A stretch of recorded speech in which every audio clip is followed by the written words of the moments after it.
ሰላም ጤና ይስጥልን ተመልካቾቻችን እንደምን ዋላችሁ እንደምን አመሻችሁ ከአንከር ሚዲያ ዝግጅት ክፍል ያክብሮ ሰላምታችንን እናቀርባለን ሰሞኑን በኢትዮጵያና በኤርትራ መካከል ጦርነት ይቀሰቀሳል የሚለው ስጋት በብዙዎች ዘንድ እየተነሳ ይገኛል ከቅርብ ጊዜ ወዲህ የአብይ አህመድ አገዛዝ በድንበር አካባቢ ሰራዊቱን ማስጠጋቱን ተከትሎም ይሄው ስጋት እየተጠናከረ መምጣቱን ነው መረጃዎች የሚያመለክቱት የተለያዩ ዓለም አቀፍ ተቋማትም ጦርነቱ ከተቀሰቀሰ አጠቃላይ ቀጠናዊ ቀውስ ሊከሰት ይችላል የሚለውንም ስጋታቸውንም የገለጹ ይገኛሉ በቅርቡ አንድ የኔዘርላንድ ተቋም በዚህ ዙሪያ እንዳሰፈረው ጽሁፍ ከሆነ በኢትዮጵያና በኤርትራ መሃል ጦርነቱ ከተቀሰቀሰ ወደ አውሮፓም ቀውሱ የመሻገሩ ድል ሰፊ ነው ሲል ነው በጥናቱ ያመለከተው ለመሆኑ የኢትዮጵያና የኤርትራን ጉዳይ ኤርትራውያን እንዴት እየተከታተሉት ይገኛሉ በኤርትራ በዚህ አንፃር ምን እየተባለ ነው ኤርትራዊውን የማህበራዊ ሚዲያ አንቂ አክሊሉን ሳለን ጋብዣዋለሁ እንድትከታተሉ በአክብሮት እንጠይቃለን መልካም ጊዜ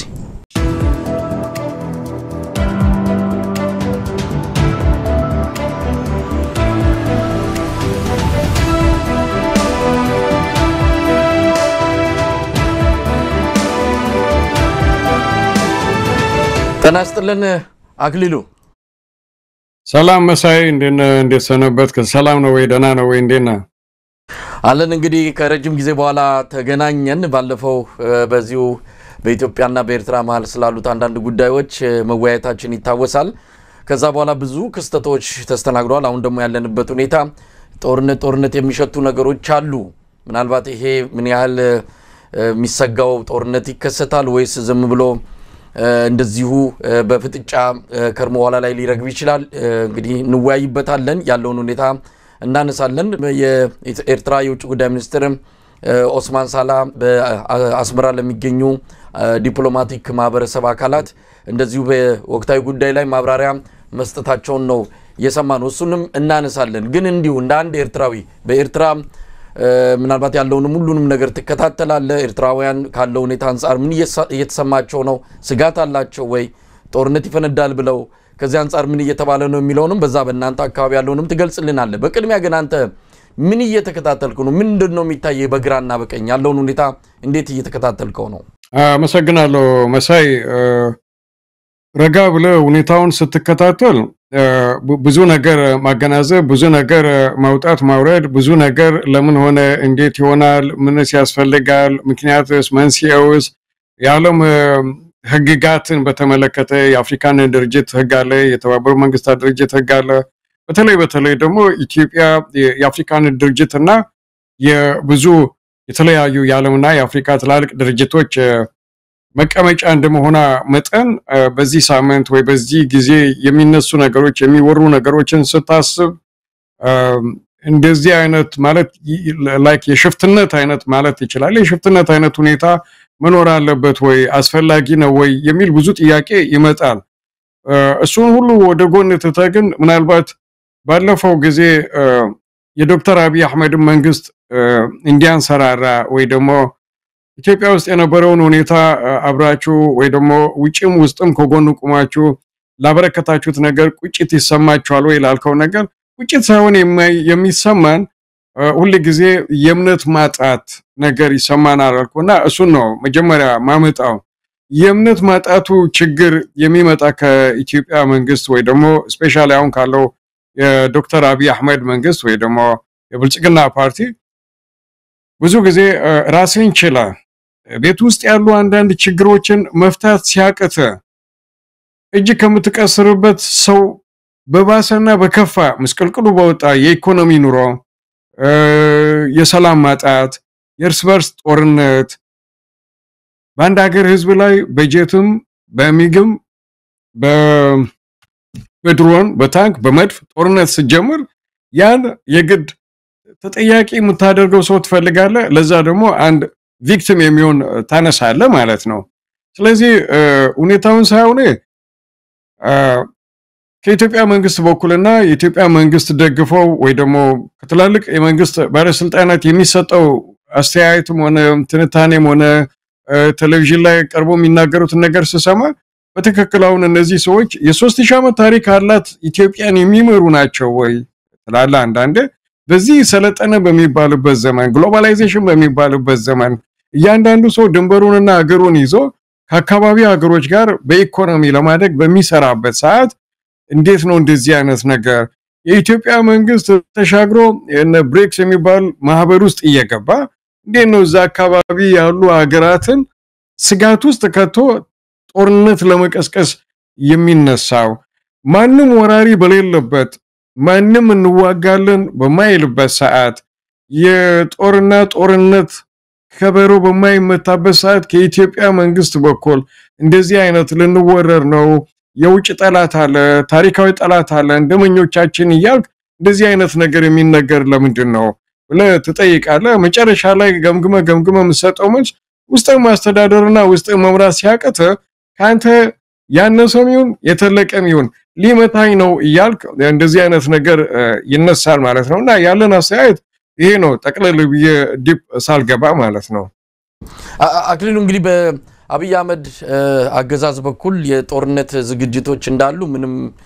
ጥርጥር የለውም። እንግዲህ በቪዲዮም እንደምንመለከተው ከሆነ ወደ አፋር አካባቢ በርካታ ከባድ መሳሪያዎች ተጭነው ሲጓጓዙ ያየን ነው። በትግራይ በኩልም እንደዚሁ በሁመራ አካባቢም አንዳንድ እንቅስቃሴዎች እንዳሉ መረጃዎች ያመለክታሉ። በኤርትራም በኩል እንዳለ ነው የሚነገረው። ኤርትራ በዚህ ደረጃ ለጦርነቱ ምናልባት ዝግጅት እያደረገች ነው።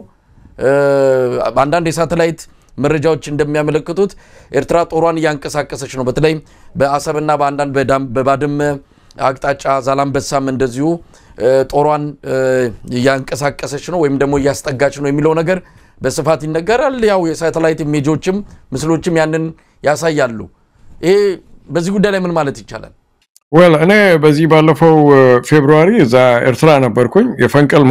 በዓል ምክንያት በማድረግ እዛ ነበርኩኝና የጦርነት ቅስቀሳ ከኢትዮጵያ መንግስት በኩል በሚነሳበት በሚነገርበት ሰዓት እዛ ነበርኩኝ። ኤርትራ ውስጥ ቁጭ ብለህና ከኤርትራ ከወጣ በኋላ በስልክም በምንም የምታገኛቸው ይሄ የሚባለው ጦርነት የሚያስነሳ ወይ ጦርነትን ለመከላከል የሚደረግ አዲስ የወታደር የመሳሪያ ምናምን እንቅስቃሴ ብዙ አይታይም አይሰማም። ምናልባት የኤርትራ መንግስት ለረጅም ዓመታት ለረጅም ጊዜ ከሚይዘው ሚስጥራዊ ወታደራዊ እንቅስቃሴ አንፃር ሊሆን ይችላል። አንድ መገንዘብ ያለብን ነገርና ማወቅ ያለብን ነገር የኤርትራ መንግስትም የኤርትራ ህዝብም ማንኛውም የሚያውቀውና ማወቅ ያለበት ነገር ግን የኤርትራ ህዝብና መንግስት በማንኛውም ሰዓት የኤርትራን ዳር ድንበር ለመከላከል ኤርትራ ውስጥ ለሚቃጣ ማንኛውም አይነት የጦርነት ተግዳሮት ይሁን ሰላም የማሳጣት እንቅስቃሴ እርምጃ ለመውሰድ ሁሉ ጊዜ ዝግጁ ነው። በወታደራዊ ኃይል በኩል በመሳሪያም በሰራዊትም በማንኛውም ሰዓት የኤርትራ መንግስትና የኤርትራ ህዝብ ዝግጁ ነው። ይህን ስለ every 6 months ወይ ደግሞ በአመት አንዴ የሚሰጥ ወታደራዊ ስልጠና አለ። ያ ስልጠና ወታደሩ ተመርቆ ከሳዋ ከወጣ በኋላ ለረጅም ጊዜ የሳምንት የሁለት ሳምንት የሶስት ቀን ሊሆን ይችላል ወታደራዊ ታሊም ወይ ደግሞ ልምምድ ይደረጋል። ሁሉ ጊዜ ያለ ነገር ነው። ይሄ እንደዚህ አይነት ለየት ያለ ነገር በሚመጣበት ሰዓት ደግሞ የኤርትራ መንግስት የግድ ነው ማለት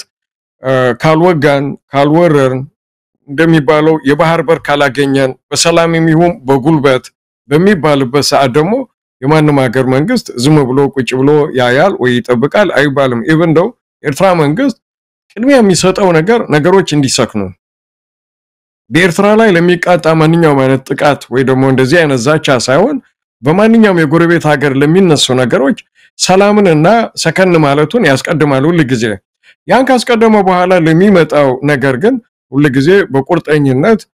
የተዘጋጀና የሚዘጋጅ የሰውም ሆነ የመሳሪያም ሆነ ምንም የሚያስቸግር ነገር የለም። ይሄ የሚባለው ብዙ እንቅስቃሴ ወታደራዊ እንቅስቃሴ የለም በኤርትራ በኩል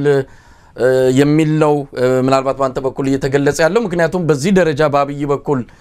ሰራዊት ወደፊት እየተገፋ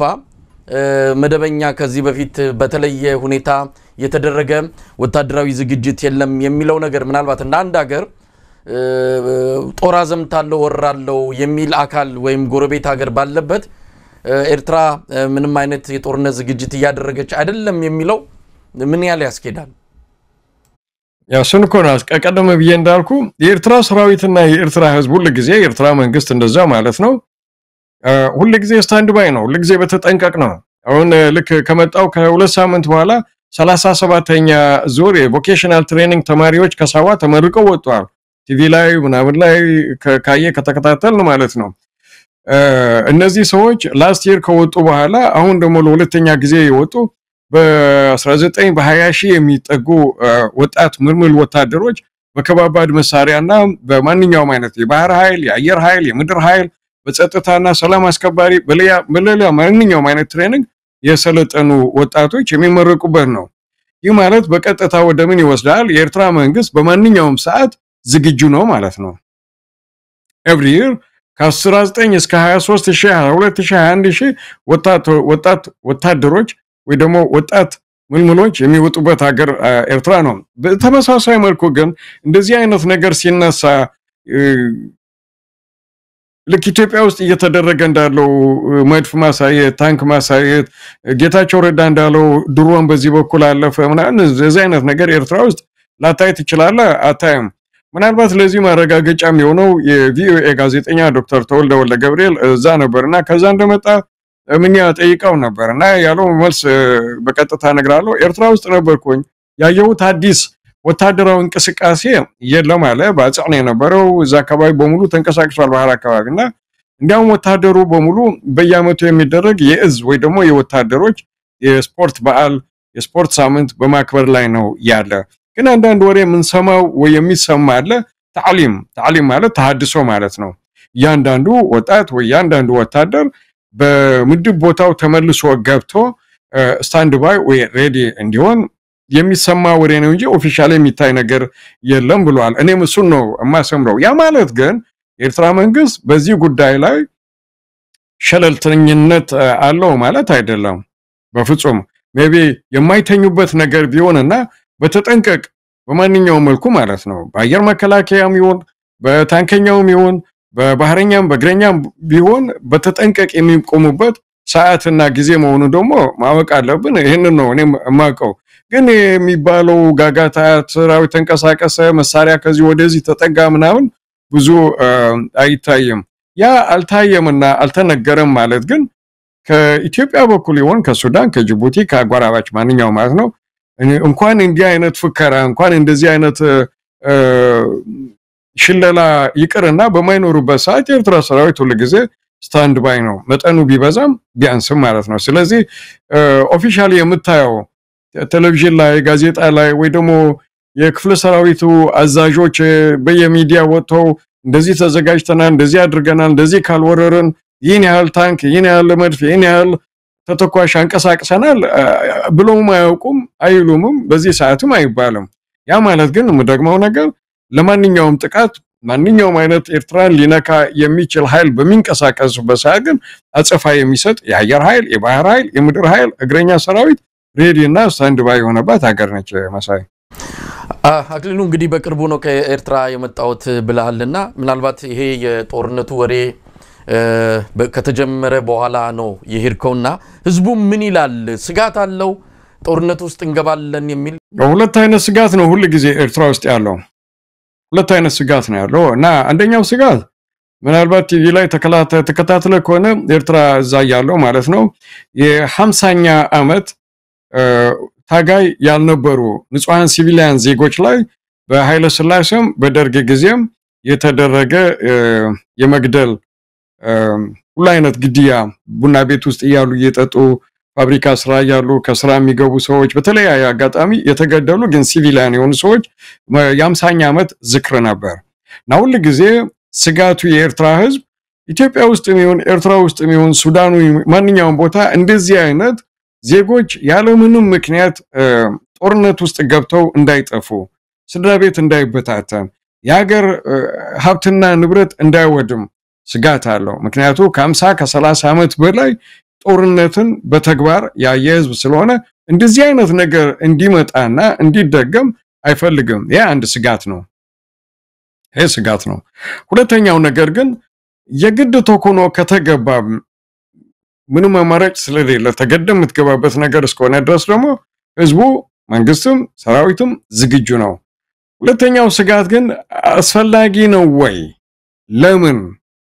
ምንድነው ምክንያቱ የሚባል ነገር ሁሉ ጊዜ ኤርትራ ውስጥ ስጋት ነው ኤርትራ መንግስት በኩል በህዝቡም በኩል ስጋት ነው ለምን ምክንያቱ ምንድነው እንደዚህ አይነት የጦርነት ዜማና ሙዚቃ ጋጋታ ከኢትዮጵያ መንግስት በኩል በተለይ በዚህ ሰዓት ደግሞ ከዶክተር አብይ አህመድ መንግስት ወይ ደግሞ ከብልጽግና ፓርቲ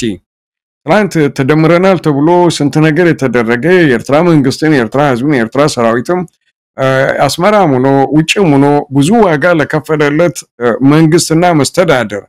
ኢትዮጵያ ውስጥ ለነበረው ቀውስ ከዛ ባለፈ እንዳይሄድ እንዲረጋጋና እንዲሰክን ዋጋ የከፈለ መንግስትና መንግስታዊ መዋቅር ያለው ህዝብ ላይ ጦርነት ማወጅ ወይ ደግሞ በሐሰት ትንኮሳ ኤርትራ ልትወረን ወይ ኤርትራ ልትወጋን እየተዘጋጀች ነው በሚል ምክንያት እንደዚህ አይነት ነገር ሲመጣና ሲነሳ ኦፍ ኮርስ ስጋት ይኖራል። አሁንስ ምን ሊመጣ ነው? ለምን? ከዛ በኋላስ ማለት አንድ ነገር ጀምረው የሚያልቅ እስካልሆነ ድረስ ሁሉ ጊዜ ስጋት ይፈጥርብሃል። ያ ስጋት አይሰማኝም ካልክ ትንሽ የጤና መታወክ አለ ማለት ነው። በሁለተኛው በኩል ደግሞ ኢትዮጵያ ውስጥና በኢትዮጵያ በኩል የሚወራውን ያህል የጦርነት ነገር ኤርትራ ውስጥ በፍጹም አይሰማም፣ አይወራም። ያ የሆነበት ዋናው ምክንያት ደግሞ በኤርትራ መንግስት በኩል ቲቪ ላይ ሚዲያ ላይ ሊወጉን ነው ሊወሩን ነው ልንወጋቸው ነው ልናሳያቸው ነው እንደዚህ አይነት ነገር ስለማይሰማ ህዝቡ ከሶሻል ሚዲያ ነው አብዛኛው ነገር የሚያየው። ከሶሻል ሚዲያ የሚሰማውን ነገሮች ደግሞ 50-50 ነው የሚቀበለው። 50 ይቀበለዋል፣ ትክክል ነው፣ እውነት ነው፣ ጦርነት ሊመጣ ነው ይላል፣ ስጋት ያድርበታል። 50 ከመቶ ደግሞ አይ ውሸት ነው የሚዲያ ነው እንደዚህ ነው የሚባል ነገር ሰው ሁለቱንም ይዞ የሚሄድ ህዝብ ነው ያለ። በዋናኝነት ግን ምክንያቱ ምንድነው? ኢትዮጵያ መንግስት ኦል ኦፍ ሳደም ብድግ ብሎ ኤርትራን ካልወጋን ወይ ካልወረረን ወይ በአፋር ወይ በመኒ በሁመራም ይሁን በምንም ይሁን ካልወረረን የሚልበት ምክንያት ምንድነው? ያ ነው ዋናው ጥያቄ ከስጋት በላይ መሳይ። ምናልባት ያው ተመልካቾች አንተ ከየት እንደሆንክ ያውቃሉ ብዬ ነው ባለፈው ስለቀረብክ ለአዲስ አንተን እዚህ አንከር ሚዲያ ላይ ለሚከታተል ከዚህ ከአሜሪካ ሚኒያፖሊስ መሆኑን ለመግለጽ ነው። በማህበራዊ ሚዲያ ላይ በተለያዩ ሚዲያዎች ላይ የኤርትራን እንደዚሁም በዛ ቀጠናዊ ጉዳዮች ላይ በማተኮር በተለያዩ ሚዲያዎች ላይ በራሱም በግሉም የሚቀርብ የሚያስተላልፍ ብዙ ፕሮግራሞችን የሚሰራ ነው። የማህበራዊ ሚዲያ አንቂ ነው አክሊሉ። እንግዲህ አክሊሉ አብይ አህመድ ምንም ሆነ ምን ከተለያዩ ባለስልጣናት የምንሰማቸው ነገሮች ነገ ጦርነት አይቀሬ መሆኑን የሚያሳዩ ናቸው። ለምሳሌ በቅርቡ ፊልድ ማርሻል ብርሃኑ ጁላ በአድዋ በዓል መታሰቢያ መድረክ ላይ በቅርቡ የቀይ ባህር አካል እንሆናለን አሉና ግን በሰላም የሚለውን ቃል ጨምረውበታል። ምናልባት ወታደራዊ መኮንን ወይም ደግሞ አዛዥ ስለሆኑ እሳቸው በዚህ ደረጃ የቀይ ባህር አካል እንሆናለን ማለታቸው ከበፊት ከነበረው አንፃር ስንመለከተው አሁንም አጀንዳው አለ፣ ከጠረጴዛ ላይ አልወረደም። በኃይልም ይሁን በሰላም የሚለው የአብይ አህመድ የበፊት አቋም አሁንም እንዳለ ነው ብለን እንድንወስድ ያደርገናል። የተለያዩ የብልጽግና ሚዲያዎች የመንግስት ሚዲያዎች ከአሰብ ጋር በተገናኘ አጀንዳዎችን ወደፊት እየገፉ ይገኛሉ። ስለዚህ በአንድም ይሁን በሌላ የሆነ ነገር ሊኖር ይችላል በሚልም ህዝቡም እንዲህ አይነት ግምት ወስዷል። የአብይ አህመድን ባህሪም በማየት ሰውየው ከጦርነት ውጪ ምንም አማራጭ የሚታየው አይደለም። አንድን ነገር በጦርነት በኃይል ማስፈጸምን ሁሉ ጊዜ እንደ መጀመሪያ ቅድሚያ ምርጫው የሚያደርግ ሰው ስለሆነ አሁንም ከኤርትራ ጋር የግድ አሰብን እንይዛለን የባህር በር ይኖረናል የሚለውን አቋሙን በጦርነት ተፈጻሚ ለማድረግ መሄዱ አይቀርም የሚለው ግምት በብዙዎች ዘንድ ጠንክሮ እየመጣ ነው። ከዚህ አንፃር በግልህም ሆነ እንደው እናንተ አካባቢ ባል ያለውን የኤርትራውያንን ስሜት እንድትገልጽ ነው። አብይ አህመድ ጦርነት አይከፍትም ብሎ መደምደም ይቻላል? መጀመሪያ ያው ኢታማዦር ሹሙም ፕራይም ሚኒስተር አብይ አህመድም ከአንድን ስራ የምትቀዳው ውሃ ሁሉ ጊዜ አንድ አይነት ውሃ ነው። ከአንድ ኦፊስ ውስጥ የሚወጣ መግለጫና አነጋገር ተመሳሳይነት ሊኖረው የግድ ነው። ዶክተር አብይ አህመድ ብዙ ሰዎች ቀይ ባህር ስንል ከኤርትራ ጋር ምንዋጋ ወይ ስለ አሰብ ምጽዋ ምንናገር መስሏቸው ነበር። እኛ ግን ከሶማሌላንድ ጋር ነው የጨረስነው ያለበትን አስታውስና ከዛ መለስ ብሎ ደግሞ እኛ የቀይ ባህር አባል እንሆናለን ስንል በኃይል በጦርነት የአፍሪካ ጎራባች ወንድሞቻችንን በመውጋት ሳይሆን በድርድርና በሰላም ነው ብሎ ነበር። እንደዚሁም ኢታማዦር ሹሙ እኛ በወታደራዊ ኃይል በጣም የመነጠቅን ስለሆን የአሜሪካ የራሻ ያንዳንድ ሀገር ወታደሮች እኮ አሰልጥኑልን ወታደሮቻችን መጣቸው አሰልጥኑልን ይሉናል እና በኃይልም በግድም ባህርም ፈልጋለን ያለበና ከዛ መለስ ብሎ ደግሞ ኢትዮጵያ ወራም ተወራም አታውቅም በሰላማዊ በሆነ መንገድ ነው ባህር የምንጠይቀው አንዳንዴ ባህርን ጠይቃለን ስትል መጠየቅ የምትፈልገውን አካል ማንን ነው መጠየቅ የምትፈልገው ምን አይነት ጥያቄ ነው ጥያቄውስ አንተ ስለፈለክ ብቻ ይሳካል ማለት ነው ወይስ በዛ በኩል ያለው ደግሞ የባህር ባለቤት ነኝ የሚለው ጥያቄን በመል ያየዋል ኢንተርናሽናል ህግ አለ የዓለም ባለም የቆመ ህግ አለ ይባላል በዛ ህግ መሰረት ነው የምትጠይቀው ወይስ ይገባኛል ላይክ ይገባኛል ካልክ መውረር ማለት ነው እና እንደዚህ አይነት መውረር የሚባል ነገር ደግሞ አንተ ራስ ውስጥ ማትቀበለው ከሆነ ያድዋ ድል መታሰቢያ ብለህ የምታከሩበኮ ስላልተወረርክ ወይ ደግሞ ድንበርህን ስላላስደፈርክ ድንበር እንዳይደፈር ደግሞ መስዋዕትነት ስለከፈልክ ነው አንተ በከፈልከው መስዋዕትነት ልክ ደግሞ ሌላው በመስዋዕትነት ድንበሩን እንደሚጠብቅና ልክ ያንተን እንደምታከብር የሌላውን ድንበር ማክበር ደግሞ የግድ ይላል ይሄንን ማታመዛዘን ከሆነ ችግር ይፈጠራል በኤርትራውያን በኩል ውጭም ውስጥም እንደዚህ አይነት ነገር ሲመጣ በማንኛውም ሰዓት እንኳን አሁን መንግስት ሆኖ ሀገር ተሆኖ እንደነ ራሻ እንደነ ቻይና እንደነ ጣሊያን ሌሎች የተለያዩ ከሩቅም ከቅርብም እንደነ ግብጽ የመሳሰሉት ነው ጥሩ ወዳጅነት ከኤርትራ መንግስት ጋር ባለበት ዘመን ድሮ በረሃ ላይ ቅጠል እየበላ ብቻ እንኳን በደርግ ጊዜ ሐሌብ የሚባለውን ደሴት ይዘን ኤርትራ ከሁለት ወደቦቿ ጋር ተገንጥላችሁ ኑሩ በሚባልበት የመጨረሻው የኬንያና የአትላንታ ድርድር የኤርትራ ተደራዳሪዎች አልተቀበሉትም በታሪክም በምንም ብለው ማለት ነው እንደዛ ብሎ በ80ዎቹ ዋጋ ለከፈለ ትላንት በ1998ቱ የኢትዮ ኤርትራ የድንበር ጦርነት የመጨረሻው ጦርነት አልጀርስ ላይ እስኪፈራረሙ ድረስ የነበረው ግንባር ቡሬ አካባቢ ነው which means በአሰብ በኩል ማለት ነው በፍጹም ብሎ ዋጋ የከፈለን ህዝብና ሀገር በዚህ ሰዓት ዋጋ እናስከፍልና ባህር እንወስዳለን ወይ መሬት እንወስዳለን ማለት ከውጭም ከውስጥም ሊታሰብ ሊሆን የማይችል ነገርና 99% ህዝቡ የማይቀበለው ብቻ ሳይሆን ደግሞ የሚዘጋጅበት ነገር ነው ሌላ ምንም የሚቀር ነገር የለም ማለት ነው እና ከዶክተር አብይ አህመድ ወይ ደግሞ ከኢትዮጵያ መንግስት ከብልጽግና ፓርቲ ጦርነት አይነሳም ወይ አይደረግም ብላችሁ ታስባላችሁ ወይ ላልከው ፕሬዝዳንት ኢሳያስ አፈወርቂ ለጊዜ የሚናገረው ነገር አለ በ1994 ሲጀመር ከዛ በፊት ነበር ፕላኑ የወጣ አንዳንድ ነገር ያደናቀፈው ነበር የቆየ ሲመሰረት ጦርነት መጥቶ ወይ ደግሞ ጦርነት ይመጣል ብለን ብቻ ሳይሆን መዘጋጀት ያለብን በማንኛውም ሰዓት በሰላም ጊዜ ሰላም በሚደፈርስበት ጊዜ ሰላምን የሚያደፈርስን ለማስተጋስ ዝግጁ ሆነን መቆየት አለብን በሁሉ እንተታት በማንኛውም አጋጣሚ ሊመጡ የሚችሉ ጥቃቶችን ሊቀለብስ የሚችል የተዘጋጀ ማለት በወታደራዊ በስነ አእምሮም ሬዲ የሆነ ሰው ያስፈልጋል ተብሎ ነው ሰዋ የተከፈተው ህዝቡን እንደነዚህ አይነት ጥቃት ዝግጁ ነው ከኢትዮጵያ በኩል ይሄ ጥቃት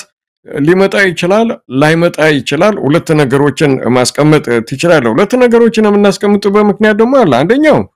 ከሶማሌላንድ ያደረጉትን ግርግር የኢትዮጵያ መንግስት ብዙ ጊዜ አብይ አህመድም ሆነ ሌሎች ባለስልጣናት ሲናገሩ የነበረ ኢቭን የኢትዮጵያ ቴሌቪዥን ላይ አክቲቪስቶችም ሆነ ጋዜጠኞች የሶማሌላንድን የባህር በር መጠየቃችንና ጠረጴዛ ላይ ማምጣታችን በተባበሩ መንግስታት ድርጅት ይሁን በዓለም ሀገራት ተቀባይነት እንድናገኝ ወይ ደግሞ ሰሚ እንድናገኝ በር ከፍቷል ይላሉ ስተት ነው በአሰብ ይሁን በቀይ ባህር ደግሞ ባህር እንፈልጋለን ብሎ ይሄን ነገር እንደ አዲስ ማንሳት ወይ ደግሞ በጉልበትም በሰላምም የሚለው ሲመጣ ድርድር መምጣት አለበት ለምን እንደዚህ አታደርጉም እናንተ የሚባል ነገር ይመጣል ያም ቢመጣ እንኳን በሶማሌላንድና በኢትዮጵያ በኩል አንካራ ላይ የተፈረመውን ውል መሰረት በማድረግ የሚደረግ ድርድር ብቻ ነው የሚሆነው ያ ማለት የኢትዮጵያ መንግስት በማንኛውም ሰዓት የአሰብንም ይሁን የምጽዋን ወደቦች መጠቀም ከፈለገ የኤርትራን መንግስት ከኤርትራ መንግስት ጋር በመስማማት በመነጋገር መጠቀም ይችላል ያ ማለት ግን ይገባኛል ብለ ድንበር ወይ ደግሞ የሰው መሬት ቆርሰ ወስደ የሰው ካርታ በላሽተ የሚሆን ነገር አይመስለኝም ለዚህ ደግሞ ምናልባት መደጋገም እንደሆነ እንጂ የኤርትራ መንግስት አቋም አንድና አንድ ብቻ ነው መሳይ የማይቀየር የማይለወጥ ያ ደግሞ ለልማትና እድገት ለኢትዮጵያ ህዝብ ልማትና እድገት እስከሆነ ድረስ ሁለቱ የባህር በሮቻችን ክፍት ናቸው ይላል ያ ሐሳብ ያ ስቴትመንት እስካሁን ድረስ አልተቀየረም ታዲያ ለምንድነው የማይጠቀመው የኢትዮጵያ መንግስት ካልክ ኢትዮጵያ መንግስት ውስጥ ሁሉ ጊዜ የሚታይ ወይ ደግሞ እንደ ክሪስታል ይሆን የሚመጣ ነገር አለ ያ ለኤርትራ በወደብ ተጠቅመ $1 ቢሊዮን በአመት 1.5 ቢሊዮን ዶላር በአመት ከመክፈል ይልቅ በሌሎች ባህሮች ሌሎች ወደብ በሞምባሳም በለው በበርባራ የሶማሌም በለው በፖርት ሱዳን የሱዳንም በለው በጅቡቲም በለው እየከፈልክ እየተጠቀምክ ኤርትራን መንግስትና ኤርትራን በኢኮኖሚ የማድቀቅ ወይ የማውደቅ ወይ ደግሞ የማዳከም ያ ደግሞ ነገ ጠዋት ለምን እንዲያናረግምና እንዲያናደርግላቸው የሚባል ስቴትመንት እንዲመጣ ማለት ያ ደግሞ አይሆንም ምናልባት አክሊሉ ከዚህ አንፃር ሰሞኑን የብልጽግና ሚዲያዎች ወይም ደግሞ ለስራቱ ቅርበት ያላቸው አንዳንድ በማህበራዊ ሚዲያ ላይ የሚሰራጩ ዩቲዩቦች ይሄንን በተመለከተ ያነሱት ነገር አለ ለምንድነው እዛም በቢሊዮን የሚቆጠር ዶላር ለጅቡቲ እየተሰጠ ለሌላም እየተሰጠ መጠቀም ይቻላል ለምን አሰብንስ በዛ መጠን መጠቀም አይቻልም የሚል ነገር ሲመጣ አሰብ ለዛ የሚመጥን ኢንፍራስትራክቸር መሰረተ ልማት አልተዘረጋም በወደም መልክ በሰፋፊ እቃዎችን ትልልቅ እቃዎችን እንደዚህ በነ ጅቡቲና በሞምባሳ መጠን እቃ ለማስገባት የሚያስችል አቅም የለውም ለዛ ነው እስካሁንም ያልተጠቀምነው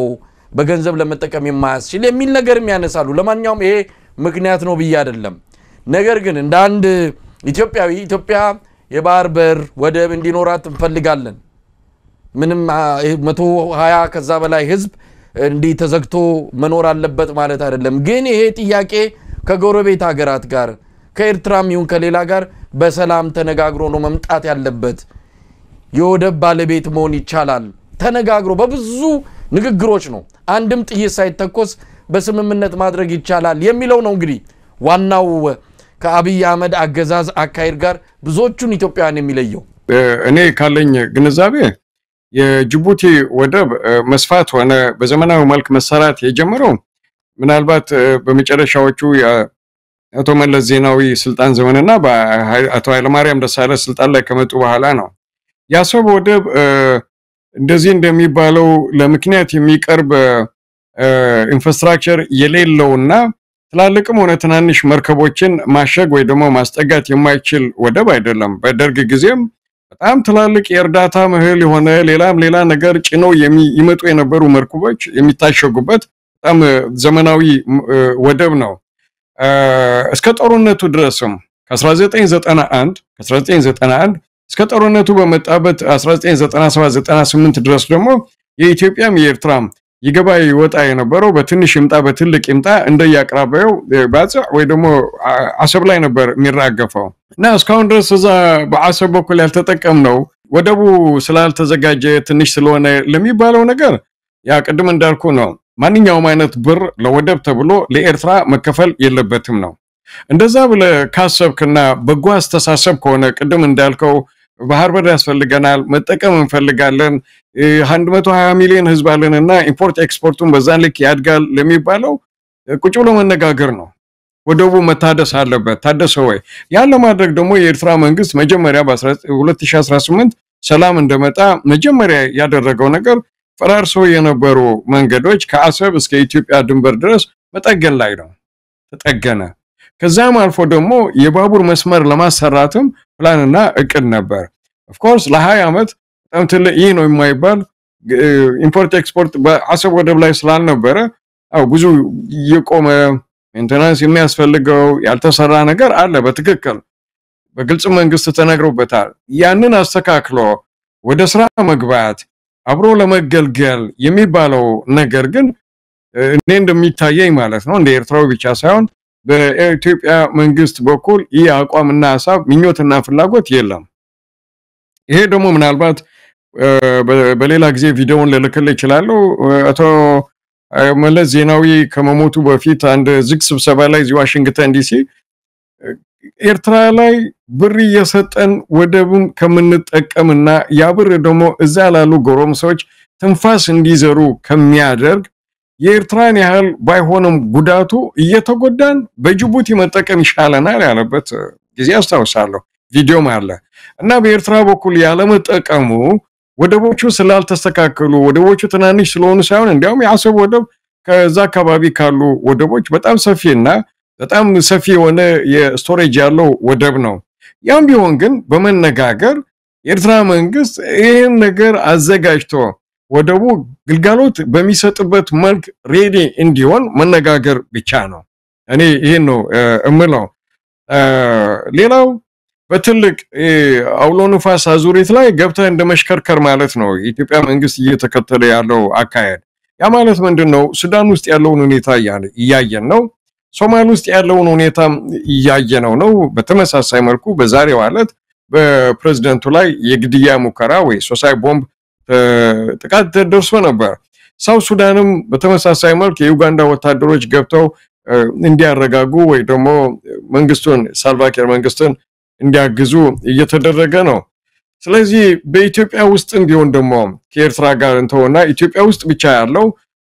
የሰላም እጦት ወይ ደግሞ ይብዛም ይነስም የታጠቀና ብረት አንስቶ የሚተኩስ የሚዋጋ ኃይል ባለበት ሰዓት በሁለት ሀገሮች ለዛው ለ20 ዓመት ሙሉ በኖፒስ ኖዋር የቆሙ ያ አስከትሎ ደግሞ እያንዳንዱ መንግስት ያቅሙን ያህል እስከ አፍንጫው እንዲታጠቅ የሆነበት አካባቢ ውስጥ እንዳለን በኢትዮጵያ በኩል በብልጽግና ፓርቲ የሚደረገው የጦርነት ዝግጅትና የጦርነት ቅስቀሳ በፍጹም ያስፈልጋል አልልም። ምክንያቱም አሰብን ወጋለው ብለ በምታደርገው ጦርነቱ አሰብ ላይ ብቻ ይቆማል ማለት አይደለም። አይቆምም። ምክንያቱም መንግስት በሌለበትና ያን ያህል ባልታጠቁ የአሸባብ ሽፍቶች እስካሁን ድረስ አካባቢው ስጋት አለኝ ነው የሚል የኢትዮጵያ መንግስት ስጋት ስላለን ከ20 ዓመት በላይ ከ16 17 ዓመት በላይ ሶማሌ ውስጥ ወታደሮቻችንን ዲፕሎይ አድርገናል ይላል እና አንድ ራሱን የቻለ መንግስት ራሱን የቻለ ሀገር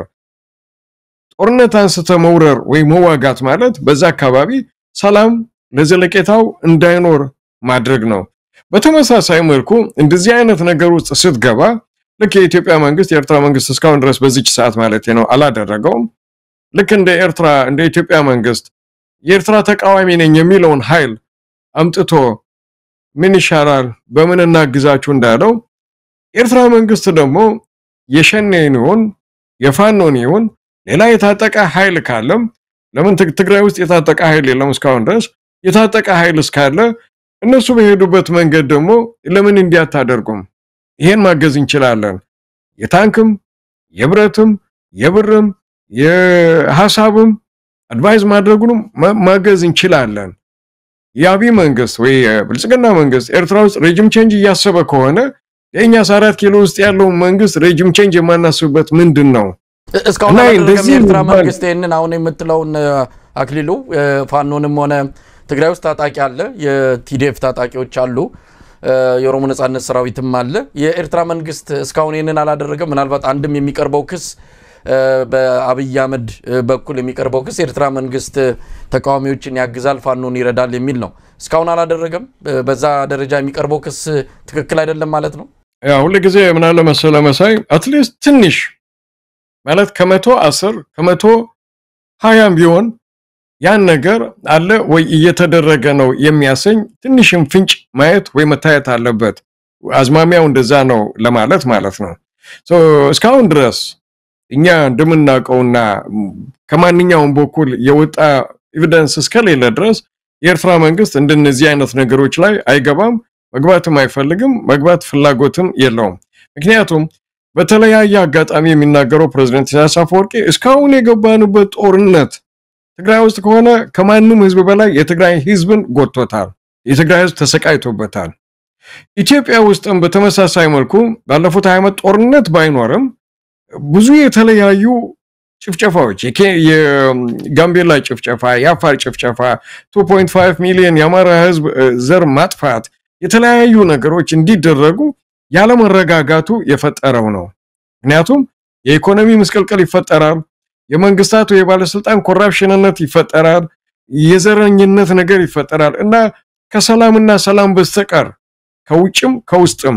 ኢትዮጵያ ውስጥም ይሁን ኤርትራ ውስጥ ሱዳን ውስጥ የሚያዋጣን ነገር የለም የሚል ጽኑ እምነት አለው የኤርትራ መንግስት እስካሁን ድረስ የሚታይ አው ከሳለው ለጊዜ ከሳለው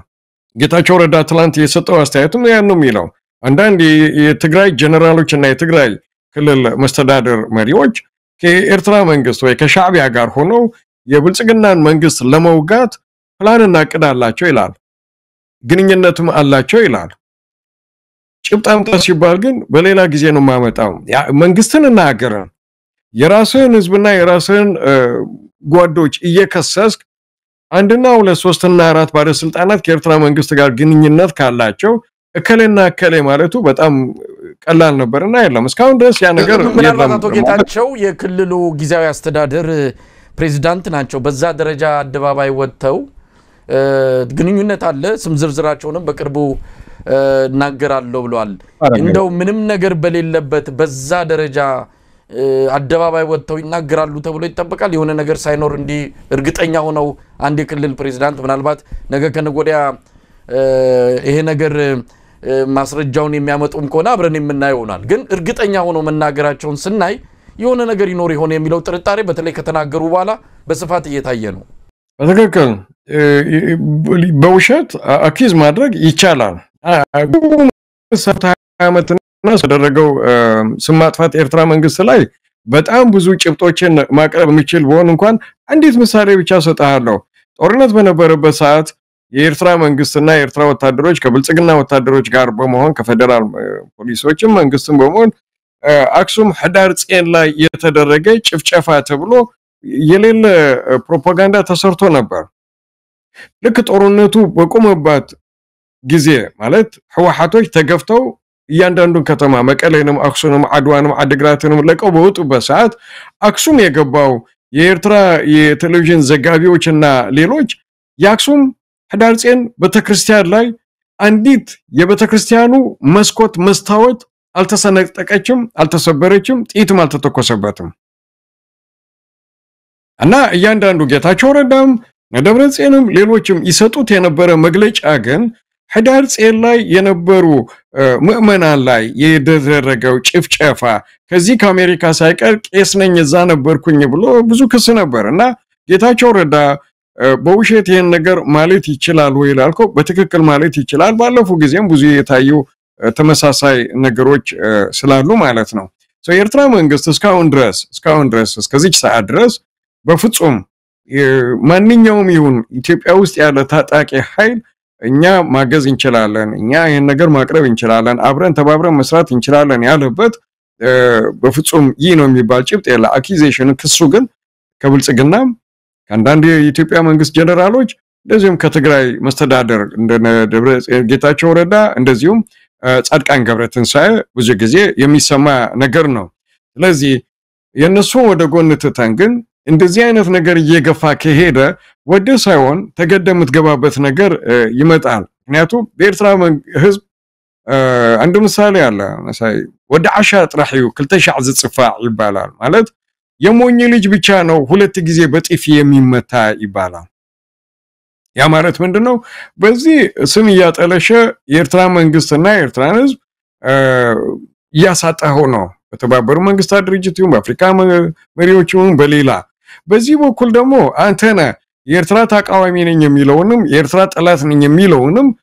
ማስተባበር የምትፈልገው ስለዚህ በዚህም በዛም እየተጎዳ መኖር አይቻልም የግድ ይላል የደብረጽዮን ግሩፕ የኤርትራ መንግስት ጋር አብረን መስራት እንፈልጋለን ካለ የኤርትራ መንግስት አብሮ ማይሰራበት ምክንያት አይኖርም ይገደዳልም ታጥቆ እየተታኮሰ ያለው የፋኖ ቡድን ወይ ድርጅት የኤርትራ መንግስት ማንኛውም አይነት እርዳታ ገዛ እንፈልጋለን በሚልበት ሰዓት ልክ አብይ አህመድ መንግስት እንዳደረገው የኤርትራ መንግስት ሊያደርግ የማይችልበትና የማይገደድበት ምክንያት የለም ፋኖን በምክር ብቻ ሳይሆን በሱዳን በኩል አዙረ የፈለገውን ያህል ታንክና መድፍ ማስታጠቅ በጣም ቀላልና በጣም ኢዚ የሆነ ነገር ነው ለኤርትራ መንግስት በተለይ ለኤርትራ መንግስት ያን ምለው ለምንድነው በ1990 የኤርትራ ተዋጊዎች ከሳህል ተነስተው 2-3 የአፍሪካ የምስራቅ አፍሪካ ሀገሮችን ድንበር አቋርጠው አሶሳ ገብተው ጥቃት ፈጽመው ልክ እንደሄዱ የተመለሱ ሰራዊትና አዛዦች በህይወት ባሉበት ሰዓት የኢትዮጵያ መንግስት ጠላት ነኝ የኤርትራን የሚል አሰባስቦ በሚቀልብበት ሰዓት የኤርትራ መንግስት ታንኮችንና መድፉን ይዞ በሱዳን በኩል ገብቶ ለፋኖ ታጣቂዎች ይሄውላችሁ ማለት በጣም ቀላል ነገር ነው ለምንድነው እስካሁን ያላደረገው ለሚለው ጥያቄ ክስ እየቀረበበት ሚታይ ነገር በሌለበት ሰዓት ለምንድነው ያላደረገው ካልከኝ ፕሬዝዳንት ኢሳያስ አፈወርቂ በህይወት እስካለ እንደዚህ አይነት ነገሮች ይደረጋሉ የሚል እምነት የለኝም አይፈልገውም ግን አንዳንዴ ደግሞ ህልውናህን ለማስጠበቅ ስትል ፖሊሲህንና ምንድነው የሚባል መትከል እንለዋለን በትግርኛ መቀየር ደግሞ የግድ ይልሃል ምክንያቱም የህልውና ጥያቄ ነው እኔ ያንተን ቤት ካላፈረስኩ ብዬ ያንተን ጠላቶች ከሩቅም ከቅርብም በመሰበሰብበት ሰዓት አንተ ደግሞ ጻድቅ ወይ ባህታዊ ሆነ አይሄን ሰውዬ እንዳትነኩብን እኛ ግን እንሰድበዋለን እንደዛ የሚባል ነገር አይሰራም አክሊሉ እንግዲህ ኤርትራም ባለፈው የግብጽንና የሶማሊያ መሪዎች አስመራ ላይ ስምምነት አድርጓልና የአብይ አህመድ መንግስት ስጋት አለኝ ሶስቱ ዛ አስመራ ላይ የሚዱልቱት እኛን ለማፈራረስ ነው ኢትዮጵያ ላይ የደህንነት የጸጥታ ስጋት ለመደቀን ነው ስለዚህ ኤርትራ ጋብዛ አስመራ ድረስ ያመጣጫቸው የሁለቱ ሀገራት በተለይ ግብጽን ከላይ ጠርታ ጎረቤትንም ሶማሊያን ኤርትራ ይሄንን የምታደርገው ኢትዮጵያን ለማፈራረስ ነው የሚል ስጋት ያነሳሉ ይሄ ስጋት ትክክል አይደለም ትላንት ነው ከትላንት ወዲያ ባለሳሳት የራሻ የምክትል የባህር ኃይል አዛዥ ኢትዮጵያ ውስጥ ከኢትዮጵያ የባህር ኃይል አዛዥ ጋር ወታደራዊም አንዳንድ ነገር ስምምነት ተፈራረሙ ሲሚባል ዜና ኢትዮጵያ ላይ በቃ እንደልዩ ይወራ ነበር ልክ እንደ ልደተ ክርስቶስ ማለት ነው እና እነዚህ ስምምነቶች ኢትዮጵያ የምታደርጋቸው ማንን ለመምታት ነው ማንን ለማፍረስ ነው እና አንተ የምታደርጋቸው ስምምነቶች ሐላል ሌላው የሚያደርገው ስምምነትና ማንኛውም አይነት ግንኙነት ደግሞ በጥርጣሬ በፍራቻ የሚታይ በምክንያት ምንድነው ሁለተኛው ነገር ዶክተር አብይ አህመድ እና መሐመድ ፈርማጆ የሶማሊያው የኤርትራው ፕሬዝዳንት ኢሳያስ አፈወርቂ አስመራም አዲስ አበባም ሲገናኙ ዶክተር አብይ አህመድን ቁጭ አድርገ ማን ላይ ነበር ምድሉት ብትለው ከሌላይ ጅቡቲን ለማፍረስ ሱዳንን ለመበተን ከዚህ ተነስተን ግብጽን ይደል ለመምታት ነበር እንደማይል እርግጠኛ ነኝ ስለዚህ አንተ የምታደርጋቸው ነገሮች ልክ በቃ እንደ ጻድቅ እንደ ብፁዕ እንደ ሰላም የህዝቦች የአካባቢ ሰላም ጠባቂ እንዲወራ ትፈልጋለህ ሌላው የሚያደርገው ደግሞ አካባቢን እንደሚበትን እንደሚያሰጋና ዶክተር አብይ አህመድ የፈለገውን ነገር ቢናገር ኤርትራ መንግስት ያለው አቋም ጽኑ አቋም ከማንኛውም ጎን ሆኖ ኢትዮጵያን ሆነ ሌላውን የመምታት ማንኛውም አይነት ሐሳብ ፍላጎት ምኞት እንደሌለው ያውቃል ይሄን ደግሞ በፓርላማ በስነ ስርዓት ከዚህ በፊት ተናግሮበታል አሁን ቢክድም አሁን እንዲ ስጋት ስላለም ቢልም ሌላው ጥያቄ ግን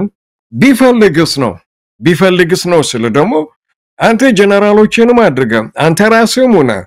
የፈለገ ነገር ይምጣ እንጂ በጉልበትም በምንም ይሄን ነገር ማድረግ እንፈልጋለን ካልክ ያ እንደዛ የምትለው ወገን ደግሞ ራሱን ሆነ ህዝቡን ሆነ አገሩን ሆነ ለመጠበቅ እንኳን ከግብጽና ከሶማል ወይ ከሱዳን ወይ ከጅቡቲ የራሻንም ይሁን የቻይናንም ይሁን የአሜሪካንም ይሁን ወታደራዊ ኃይል አምጥቶ አሰብ ላይ ዳህላክ ላይ ምጽዋዕ ላይ ቤዝ ቢሰጣቸው መብቱ አይደለም ወይ ነው ጥያቄው እና አንተ ምሰጋውን ነገር ህልሙ ፈሪቻ አልተኛ ማለት ሳይሆን ያለብህ ከኤርትራ መንግስት ጋርም ከአካባቢ ካሉ መንግስታትና ሀገሮች ጋር በሰላማዊ በሆነ መንገድ ለምሳሌ ጅቡቲ መንግስት የኛው ወደብ ተጠቀሙበት እንደዚህ አይነት የመሰለ ወደብ አለን ብሎ ፕሮፖዛሉን ካቀረበ ኢትዮጵያ መንግስት ለምንድን ነው ያልተቀበለው የኤርትራ መንግስት ሁለቱ ወደቦቻችን ለኢትዮጵያ ባህር በር ክፍት ነው ኢንፍራስትራክቸሩን ማስተካክለናል መንገዶችንም ጠግነናል ወደ ስራ ልንገባ እያሰብን ነው በሚልበት ሰዓት ወደ ሌላ ኩርፊያ ገብተ ፊትን አዙረ አንፈልግም ካልቀማን ከሆነ ያ ደግሞ የምትቀማውን ነገር ለመጠበቅና ለመከላከል አንደኛ ራሱና ህዝቡን ተማምኖ ሁለተኛው ደግሞ አጋዥና አጋር የሚሆኑ ኃይላት ጋር ሆኖ ያን ጥቃት የግድ ነው መሳይ ይሄ የህልውና ጉዳይ እስከሆነ ድረስ ከማንም ጋር የማበር መብትና ግዴታ አለበት የኤርትራ መንግስትም የህዝቡም እኮ ይሄን ነገር ይጠይቃል በቅርቡም የኤርትራና የግብጽ በተለይ የግብጽ የውጭ ጉዳይ ሚኒስትር ወደ አስመራ መጥተው ከኤርትራ ባለስልጣናት ጋር ተነጋግረዋል በባህር ላይ የጋራ ወታደራዊ ልምምድ ለማድረግ መስማማታቸው ተመልክቷል አሁን ያልካቸው ነገሮች ምንም አሻሚ አይደሉም አንድ ሀገር የደህንነት ስጋት እስካለባት ጊዜ ድረስ በራሷን ማዘጋጀትና መጠበቅ እንደሚገባት ምንም ጥርጥር የለውም እንደው ሁለቱ ሀገራት ካላቸው በታሪክም አንድ አይነት ህዝብ ነው ቋንቋ ባህል ብዙ ነገር ይጋራሉ ወደፊት ሁለቱ ሀገራት በመልካም ጉርብትና የጋራ የኢኮኖሚ ጠቀሜታ በሚኖራቸው ጉዳዮች ላይ ስምምነት አድርገው አንድ ላይ ጠንክረው መውጣት የሚችሉበት እድል ይያለ ለምንድነው ይሄን እድል ማን ተጠቀመው የሚለው ቁጭት ምናልባትም በተወሰነ በሁለቱ ሀገራት መሃል መልካም ነገር እንዲመጣ የምንፈልግን ሰዎች ሁሉ ጊዜ የምናነሳ ጥያቄ ነን መልካም ጉርብትና ተፈጥሮ ማኑ ምጽዋንም አሰብንም ይያለሙ ኤርትራውያንም ኢትዮጵያውያንም ተጠቃሚ የሚሆኑበት በጋራ ጠንካራ የኢኮኖሚ ማህበረሰብ ምስራቅ አፍሪካ ላይ መመስረት እየቻሉ ለምን ይሄን እድል አልተጠቀሙም ለምንድነው ትውልድ የሚባክነው የሚለው ጥያቄ ሁሌ ይነሳል ሁለቱ ሀገራት ባለፈው አብይና አቶ ኢሳያስ በተገናኙ ጊዜ እንዲህ አይነት ተስፋ ሁላችንም ልብ ውስጥ ፈንጥቆ ነበር ግን ያ ተስፋ አሁን እየተጨናገፈ ያለ ይመስለኛል ለማንኛውም አክሊሉ የኤርትራው የውጭ ጉዳይ ሚኒስትር ምንድነው ያሉት እንግዲህ ኤርትራውያንም አሁን በአንዳንድ ጉዳዮች ላይ መልስ እየሰጡ ነው በቅርቡ በፕሬዝዳንት ሙላቱ ተሾመ የቀረበውን በአልጀዚራ ጨምሮ እንደዚሁም በተለያዩ ባለስልጣናት የተሰጡትን ሰሞኑንም የሌተናል ጀነራል ጻድቃን ገብረትንሳኤን እንደዚሁ ምናልባት በሱ ላይም ሐሳብ ሊሰጥበት ይችላል ጦርነቱ ከተከሰተ ምስራቅ አፍሪካ ላይ አዲስ ካርታ ሁሉ ልናይ እንችላለን ብለዋል ሌተናል ጀነራል ጻድቃን የውጭ ጉዳይ ሚኒስትሩ ኦስማን ሳላ ምንድነው ያሉት ዲፕሎማቲክ ማህበረሰቡን ጠርተው አስመራ ላይ እሱ ከመናገር በፊት ቀደም ላልከው መሳይ የሁለቱ ሀገር ህዝቦች የሁለቱ ሀገር መንግስታት ወይ ደግሞ የሁለቱ ሀገር ኢትዮጵያና ኤርትራ በተለይ ብዙ የጋራ ኮመን የሆነ ነገር እንዳለ መጠን በኢኮኖሚም በንግድም በትብብርም በጸጥታ ማስከበርና ሰላም ማስከበሩም አብረን ማደግና አብረን መስራት ይገባናል ላልከው በጣም የሚያሳዝነው ነገር መርህ አልባ መንግስታት ኢትዮጵያ ውስጥ እየመጡ ስለሆነ ካልሆነ በስተቀር ይቅርታ አድርግልኝና የኤርትራ መንግስት ክቡር ፕሬዝዳንት ኢሳያስ አፈወርቂ በጣም የምትገርመኝ ነገር እቺን ነገር በመናገሩ እስካሁን ድረስ ማለት እናንተ በመናገርባት ሰዓት ድረስ ከትላንት ወዲያ ኤርትራ መንግስት እኮ ኮንፌዴሬሽን ብሎ ነበር ከኢትዮጵያ ጋር በሳውዝ አፍሪካ ስብሰባ ላይ ፕሬዝዳንት ኢሳያስ አፈወርቂ ሁለቱ መንግስታት በሰላም ከተግባቡ ንግዱም ሰላሙም ባህሉም አብሮ ያደገ ከሄደ በኮንፌዴሬሽን የአገሮቻችንን ይዘን ባንዲሮቻችንን ይዘን ድንበራችንን ይዘን በሰላም ማናድግበት ምክንያት የለም ብሎ ነበርኮ ብሎ የሚቃወሙትን ነው ዶክተር አብይ አህመድ ኢትዮጵያ ውስጥ እየሰበሰበ ያለው እና ያቋም እስካሁን ድረስ አለ ምናልባት ታስታውስ ከሆነ በ1994 ይመስለኛል ባለሳሳት ወይ 93 ሌተናል ጀነራል ጻድቃን ገብረትንሳኤ ኢታማዦር ሹም በነበረበት ሰዓት የቀድሞው የኤርትራ ውጭ ጉዳይ እንደዚሁም መከላከያ እንደዚሁም የአሳና ባህር ሀብት ሚኒስትር የነበረው ገዲም ተጋዳላይ አቶ ጴጥሮስ ሰሎሞን በተገኙበት ሳውዝ አፍሪካ ላይ የጋራ የመከላከያ ኃይል ለማቆም ተፈራርመው ነበር ከዛ ቀጥሎ እስካሁን ድረስ የኤርትራ መንግስት ከኢትዮጵያ ጋር ሰላም በሚሆንበት ሰዓት መለስ በነበረበትም ሰዓት አሁን ደግሞ ከዶክተር አብይ አህመድ ጋር ሳዑዲ አረቢያ ማስመራም የተስማሙት ይሄንን የሚገልጽ ነው በዚህ ላይ ደግሞ የኤርትራ ፕሬዝዳንት በስነ ስርዓት ፊርማውን አስቀምጦበታል ኢቨንዘው ተቃዋሚዎች ነን የሚሉት ይሄን ነገር ባይቀበሉትም የኤርትራ ፕሬዝዳንት በኢትዮጵያና ኤርትራ መሃል የንግድ የጸጥታ የባህርና የወደብ የመንገድ ትራንስፖርትና ኮሙኒኬሽን የአየር ትራንስፖርት በጋራ ለመስራት የሚለው ላይ ተስማምተውበታል ስለዚህ ምኞትና ፍላጎት ብቻ ሳይሆን በፊርማም የጸደቀ ውል ነው ያን ውል ያልተቀበለና መስራትና መግፋት ያልፈለገ ለምሳሌ አሰብ ወደብ ትንሽ ስለሆነ ለኛ የማይበቃ ከሆነ የላንተ የማይበቃና ትንሽ ከሆነ ታዲያ በምን አይነት መልኩ ነው እሱን ካልወሰድኩ ምን ቸገኛለሁ ምትለው እና እሱ ወደ ጎን ተተን እኔ ያልካቸው መሆንም ያለበት መሆንም የሚገባው እንግዲህ 30 50 40 ዓመት ጦርነት ውስጥ ኡንራ ምንም ውጤት ካላገኘና ክሳራ ብቻ ከሆነ ሞትና መሰደድ ብቻ ከሆነ በሌላ መልኩ ደግሞ አንድ ነገር እኮ መሞከር የግድ ይላል እንዴ ትላንት እኮ የኤርትራ መንግስት አዲስ አበባ ድረስ ሄዶ ተቃዋሚው ምኑም የሚያላግጥበት ምስጋናውንና ክብሩን ለኢትዮጵያ ህዝብ ልብ እንዲህ እያለ የሚናገረው እኮ ያ የነበረው ችግር የነበረው ጦርነት የነበረው መለያየት ምን ያህል ህዝቡን እንደነካው መግለጫ ነው ምኑ ፕሬዝዳንት ኢሳያስ አፈወርቂ ቆፍጣና ወንዳውንድ ወታደር ነው እና ያን ያደረገው ለኢትዮጵያ ህዝብ ክብርና በሁለቱ ህዝብ መካከል የተፈጠረውን ነገር ምን ያህል የህዝቡን ስሜት እንደነካ ግምት ውስጥ በማስገባት ነው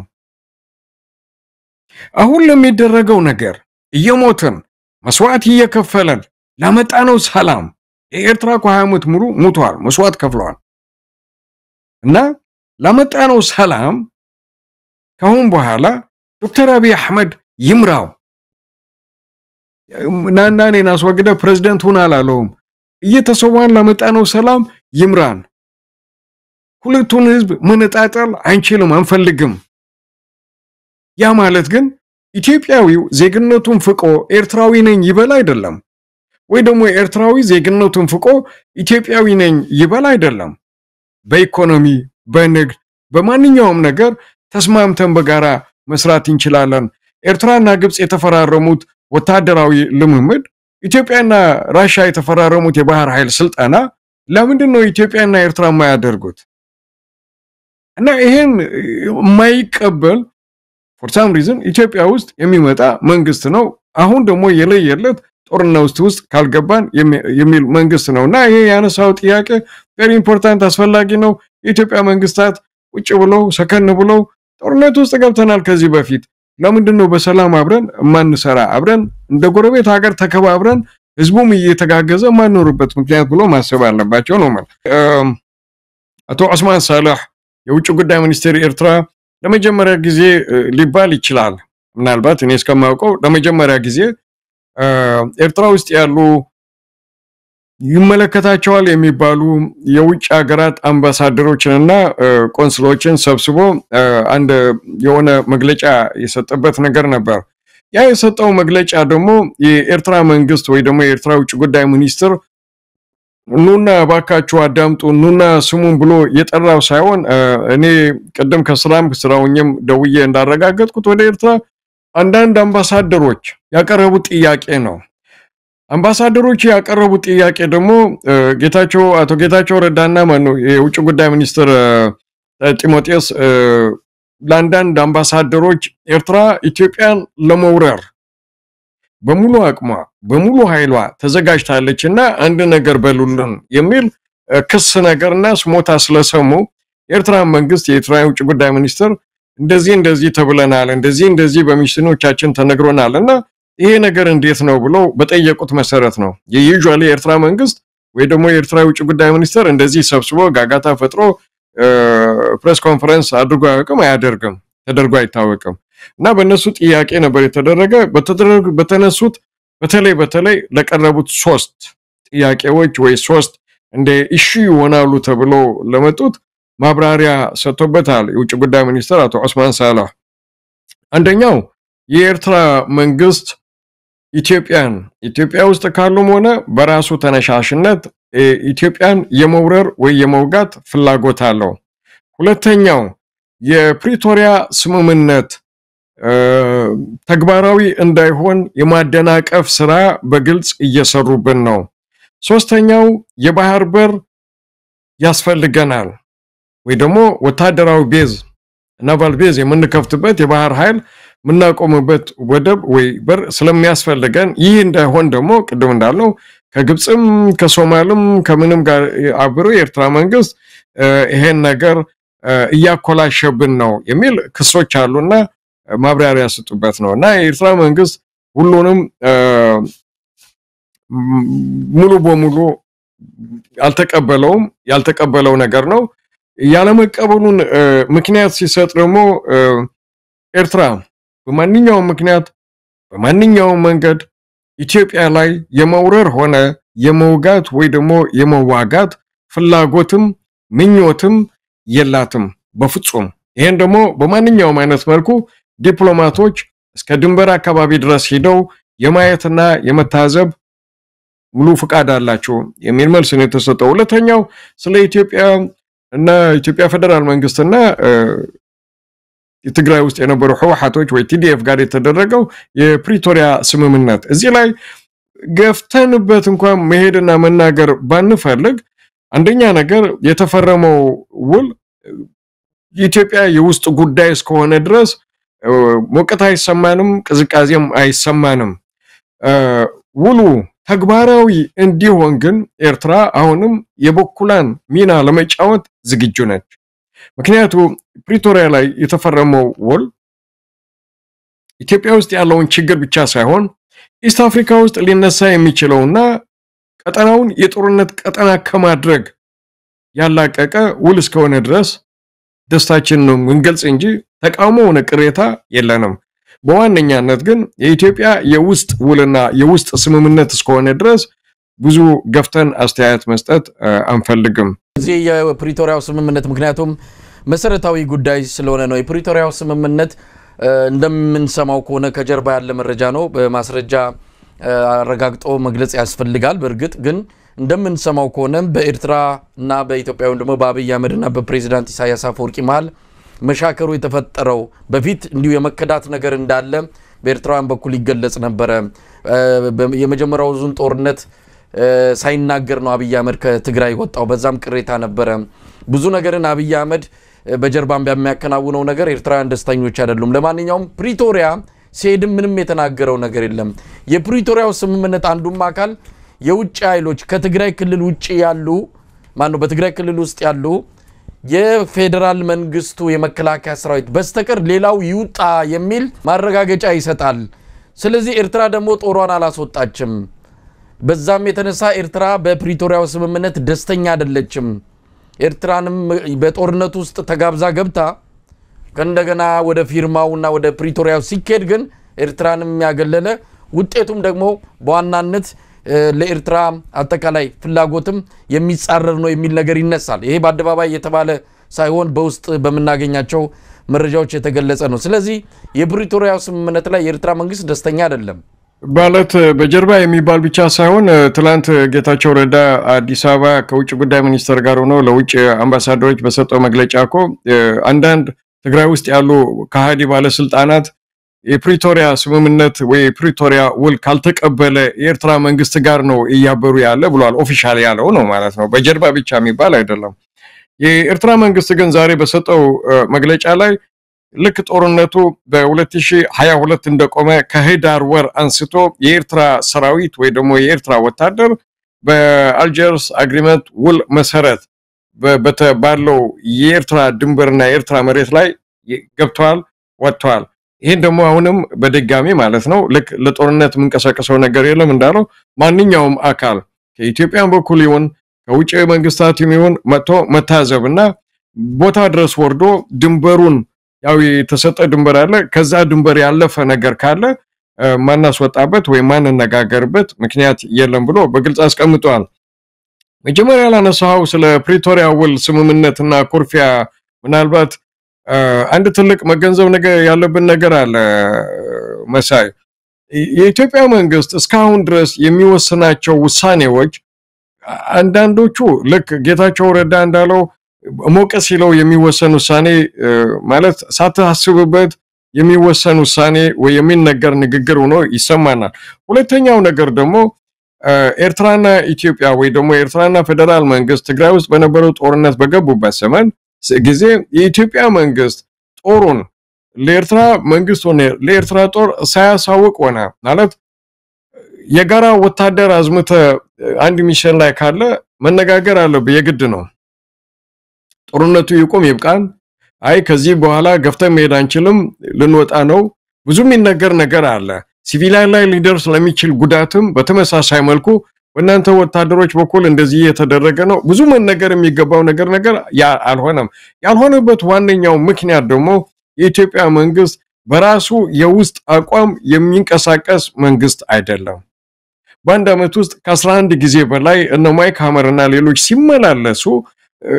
ገብተው ጸበል እየቀመሱ አይደል ይወጡ የነበሩ የሚስተላለፍ ትዕዛዝ ነበር ኢትዮጵያ ውስጥ ለሚደረግም ሆነ ከኤርትራ ጋር ላለው ግንኙነት። ይሄ ደግሞ ከዚህ በፊት ተናግረናል። አቶ ዲና ሙፍቲ በትክክል ተናግረውታል። ሴፉ ሾው ላይ ቀርበው የአሜሪካ ኩርፊያ ከኛ ጋር ከኤርትራ ጋር መታረቃችን ነው። እንደ ድልና ያጋጣሚ ጉዳይ ሆኖ እዚህ አካባቢ ያለን መንግስታት የራሳችን ፖሊሲ፣ የራሳችን ሐሳብ፣ የራሳችን የፖለቲካ ውሳኔ እንዲኖረን አይፈቀድልንም። ያ ነው ችግሩ። ስለዚህ የፕሪቶሪያ በሚፈራረሙበት ሰዓት የኤርትራ መንግስት ያሳየው ኩርፊያና የሚያሳየው ኩርፊያ የለም። አለ ብለን መናገር ከቻልንና አለ ብለን መናገር ካለብን 20 ዓመት ሙሉ በወያኔ ባለስልጣናት የኤርትራ መንግስት ላይ በተለይ ትላልቅ መሪዎች ላይ ፕሬዝዳንት ኢሳያስ አፈወርቂ፣ አቶ ዑስማን ሳልሕ፣ የማነ ገብረአብ፣ አቶ ሐጎስ ገብረ ሕይወት፣ ፊሊጶስ ወልደ ዮሐንስ ላይ በተገኙበት ሰዓት የመገደል ከተቻለ ኢንተርናሽናል ክሪሚናልስ ኮርት አምጥተ ማስፈረድ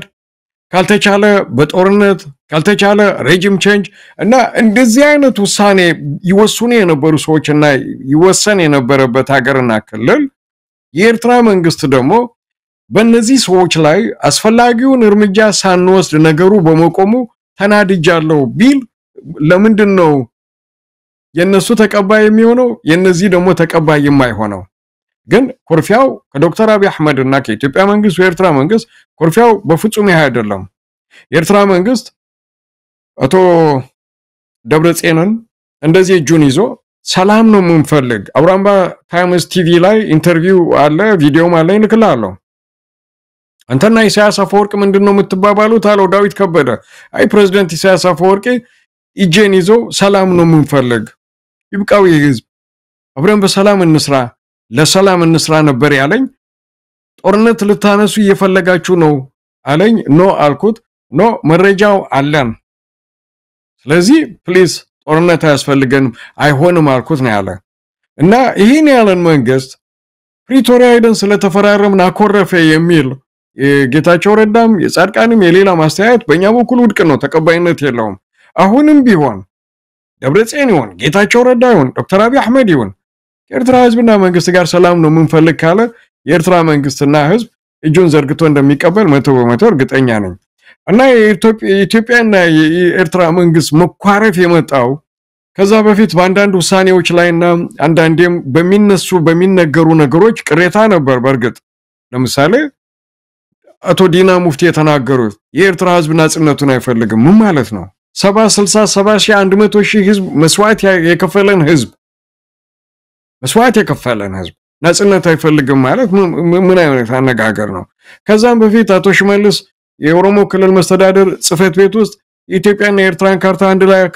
ተለጥፎ ፖስት ተደርጎ ነበር። ያም በኢትዮጵያ ባለው የኤምባሲ ወኪል የኤርትራ ውጭ ጉዳይ ሚኒስትር ውጭም ውስጥም በሚኖሩ የኤርትራ ህዝብ ቁጣ እንዲነሳ ተደረገ እና ከዚህም አልፋ አንዳንድ ነገሮችን ስታገናኝ አብሮኝ የሄደ ነው የኔ አሊያንስ ነው የምትለው ኃይል ሌላ ዓላማ ሌላ ፕሮግራም ውስጥ እንዳለ ታይና ያው ቆንጣጣ ሰብሰብ ብትላለ ባታኮርፍም የመጨረሻና ትልቁ ኩርፊያ የመጣ ግን ለክ ትግራይ ላይ እንደዘመተ የኤርትራ መንግስት ከኛ ጋር ለምንድነው ፋኖ ማጥፋት ላይ እኛ ጋር ማይዘምተው? ዋናው ጥያቄ ይሄ ነው። ይሄን ጥያቄ ደግሞ በኤርትራ መንግስት ኦፊሻሊ ጠይቆ ነበር። አብይ አህመድ ፋኖን እናጥፋ ብሎ የኤርትራ መንግስት ጠይቆ ነበር። በዛ ምክንያት ነው ኩርፊያ የመጣው ማለት ነው። አሁን ኦፊሻሊ ይሄ ነው ባሰማም ኦፍ ኮርስ እዛም እየተከደ የሚነገርና የሚደረግ ነገሮች ነበሩ። በአጭር ጊዜ ውስጥ ኢትዮጵያ ውስጥ ያሉ ታጣቂዎችን እናጠፋለን፣ ትጥቅ እናስፈታለን እና የፋኖና የትግራይ ብዙ መናገር ባልፈልግም ጊዜን ለመቆጠብ በጣም የተለያየ አርስትና የተለያየ ነገር ነው። ጌታቸው ረዳ ፕሪቶሪያ ውል ስለተኮላሸ ነው ኤርትራ መንግስት አኮረፈ ይላል። ግን ያሉን ሚሳኤሎችና ያሉን መሳሪያዎች አስመራ ላይ ነው መናፈስ ሲል ግን የኤርትራ ህዝብና መንግስት ይናደዳል ወይ ይቆጣል ብሎ አላሰበም። ፋኖ ላይ ጦር የሚያዘምትበት ምክንያት የኤርትራ መንግስት ምን ስለሆነ ነው? ምን ስላገናኘው? ምን ስለተደረገ? የትኛው ቀን ነው ፋኖ ከ4 ኪሎ በኋላ ወደ አዳሃሎ ብሎ የዘፈነና የፈከረ የሸለለ? ስለዚህ እዚህ ላይ ብዙ መናገር አልፈልግም ብዙ ስለሆነ በቪዲዮም በምንም የተያዘ። ስለዚህ ኩርፊያው የዶክተር አብይ አህመድ ወይ ደግሞ የብልጽግና መንግስት እነዚህን ሰዎች ፋኖ የሚባለውን ማጥፋት አለብኝ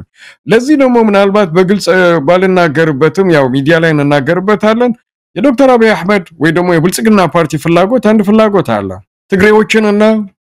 የኤርትራ መንግስት ማዋጋት ትግሬንና አማራ ፋኖን ማዋጋት እንከዛ በኋላ ደግሞ ስልጣኑን ወይ አምባገነንነቱ ወይ መስፍናዊ መንግስቱን መትካል ይሄን ደግሞ የኤርትራ መንግስት ከማንኛውም የሚሰበሰቡ መረጃዎችን እንደዚህ ሰብስቦ አንድ ላይ ልክ እንደ ፓዝል አገጣጥሞ ለካ እንደዚህ የተደረገው ለካ እንደዚህ ነው እንደዚህ ሆነው ለዚህ ነው እንደዚህ የተባለው ለዚህ ነው አንድ ጊዜም እንደዚህ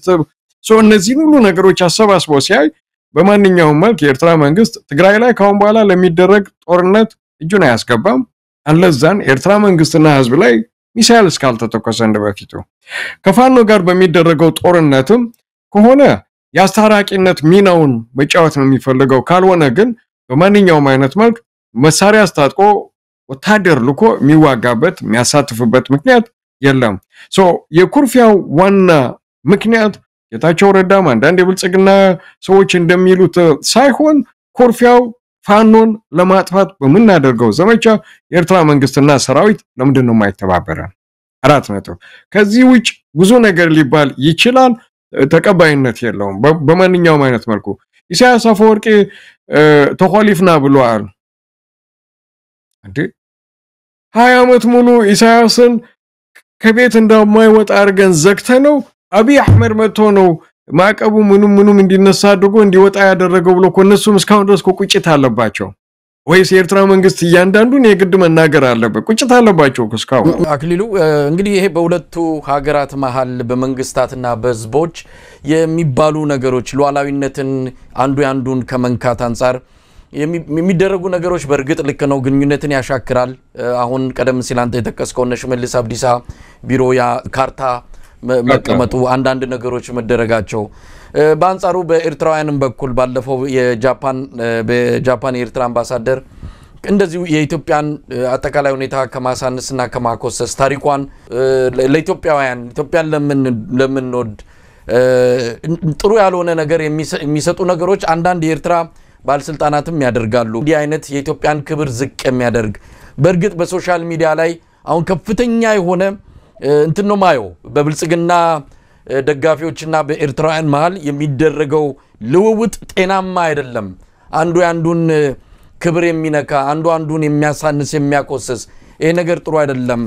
ኢትዮጵያውያንም ኤርትራውያንም ተከባብረው አንዱ ያንዱን መብትና ክብር ጠብቆ ነው እንግዲህ ጤናማ የሆነ ሰላማዊ ነገር መፈጠር የሚችለው እንጂ አንዱ ያንዱን እየነካማ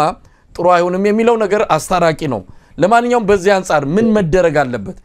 አንዳንድ የብልጽግና ደጋፊዎች በሚያደርጉት ትንኮሳ ኤርትራውያንም ኢትዮጵያን በጣም ክብሯን የሚነካ ነገሮችን ሲያደርጉና አለን በርግጥ በባለስልጣናት ደረጃ አይደለም አንድ የጃፓን አምባሳደር ካደረጉት ሌሎች ስለማድረጋቸው መረጃው የለኝም በተረፈ ግን ሰፊ የሆነ ኢትዮጵያን የማጥላላት ዘመቻም ይካሄዳል ማህበራዊ ሚዲያ ላይ ነው እንዲህ አይነቱን ነገር ማስቀረት መቻል አለብን ብልጽግና ሆም ብሎ ነው እንደዚህ አይነቱን ነገር የሚፈጥረው በተረፈ አብዛኛው ኢትዮጵያዊ ከብልጽግና መንደር ውጪ የሆነው ኢትዮጵያዊ ግን በኤርትራ ሉዓላዊነት ላይ ብዙም ጥያቄ የሚያነሳ አይደለም አሁን ተከባብሮ አንድ ላይ በጋራ መበልጸግን የሚፈልግ ህዝብ እንጂ አሁን ብዙ ጥያቄዎች ያሉበት ህዝብ ነው ኢትዮጵያ ህዝብ ከወደብ በፊት እኮ ብዙ ጥያቄዎች ይመለሱ ኢትዮጵያውያን እኮ በአገራቸው ያገር ባለቤት ሆነው መኖር አልቻሉም እንኳን ሌላ ነገር ሊያስቡ ስለዚህ ይሄ ትክክለኛው የኢትዮጵያ ህዝብ ፍላጎትና ስሜት መሆኑ መታወቅ አለበት ከዛ ባለፈ የሚተናኮሱ የብልጽግና ሰዎች የሚያደርጉትን ኤርትራውያን እየተከተሉ እንደዚህ አይነት የኢትዮጵያን ክብር የሚያሳንስ ኢትዮጵያን የሚያጥላላ ነገር ባደረጉ ቁጥር ግንኙነቱ የበለጠ የሻከረ ይመጣል ነገ ከነጎዲያ ለሚፈጠረው ቀጠናዊ አንድነት ወይም ደግሞ ኢኮኖሚያዊ ትብብር እንዲህ አይነቱ ነገር መልካም ስሜትን አይፈጥርምና እዚህ ላይ እናንተ ምን ማድረግ አለባችሁ ትክክለኛው ነገር ነው መደረግ ያለበት በሌሎች ወጥመድ ውስጥ መግባት የለብንም የሚለው ነገር ላይ በጋራ መሰራት ያለበት ይመስለኛል ትክክል ነው ማለት እንዲያውም ይቅርታ አድርግልኝና የኤርትራ ህዝብና በተለይ የኤርትራ መንግስት በኩል የኢትዮጵያን ህዝብና የኢትዮጵያን ክብር የሚነካ የሚያጥላላ ነገር ብዙ ሲወጣ አላይም በተለይ በኤርትራ ሚዲያ ማለት በሻባይትም ብሎ በቲቪኤርን ብሎ በሐዳስ ኤርትራን ብሎ በተለይ ባሉት ሚዲያዎች እንደ መንግስት ያ የሚወጣ የለም በተራ ግለሰቦች የሚወጡ ነገሮችን ከመናገር በፊት ግን በብልጽግና በኩል ያምኖ የኤርትራ መንግስት ትንሽ ሰብሰብ እንዲል ያደረገው አንዳንድ ሌሎች ጋዜጠኞች በኢቲቪ ጋዜጣ ላይ በሚሰሩ ሰዎች ይነገር የነበረ የኤርትራን ህዝብና የኤርትራን ሰራዊት ክብር የሚነካ የሚያንቋሽሽ የሚያጥላላ ስለ ኤርትራ ወጣቶች መሰደድ አሁን የምናየው ቪዲዮ በሳዑዲያ በየመን በኢትዮጵያ ላይ የሚወርደው ነገር በጣም የሚያሳዝን ነገር ነው እንደዚህ አጋጣማቸው ብለም ፖስት ልታደርገው ሰውነትን የሚዘገንንና